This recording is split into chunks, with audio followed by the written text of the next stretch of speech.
4 కోట్ల ప్రజల హృదయాలు ఆనందంతో ఉప్పొంగే పర్వదినం ఇది. తెలంగాణ అస్తిత్వానికి, ఆత్మగౌరవానికి పట్టాభిషేకం జరిగి దశాబ్ద కాలం పూర్తయింది. రాష్ట్ర సాధన కోసం ప్రాణాలు అర్పించిన అమరులకు ఈ సందర్భంగా నా నివాళులు అర్పిస్తున్నాను.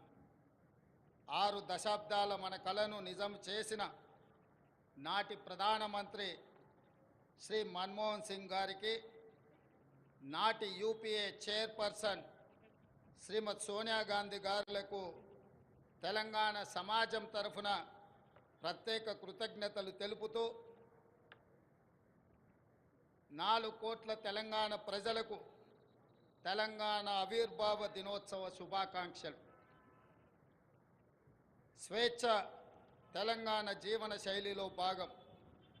బానిసత్వాన్ని తెలంగాణ భరించదు.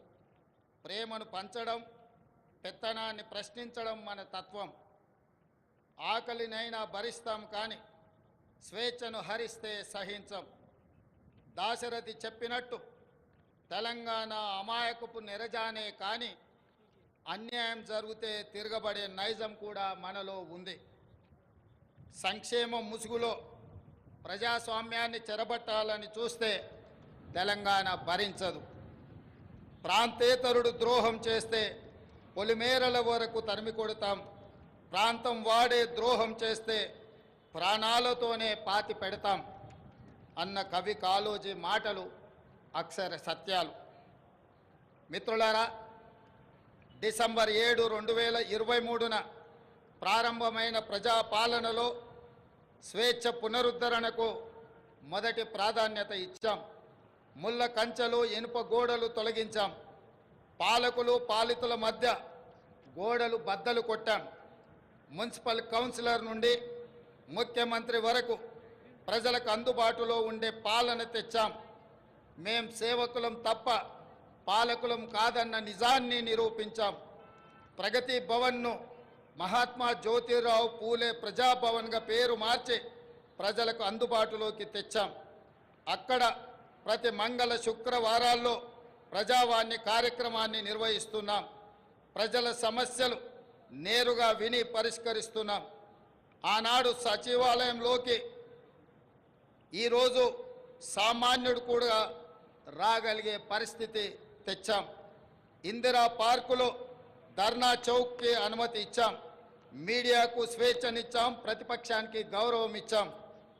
మా నిర్ణయాల్లో లోటుపాట్ల సమీక్షకు అవకాశం ఇస్తున్నాం. తప్పులు జరిగితే సరిదిద్దుకోవడానికి సిద్ధంగా ఉన్నాం. మేమే సర్వజ్ఞానులం అన్న భ్రమలు మాకు లేవు. అందరి సలహాలను, సూచనలను స్వీకరించి చర్చించి ముందుకు వెళుతున్నాం.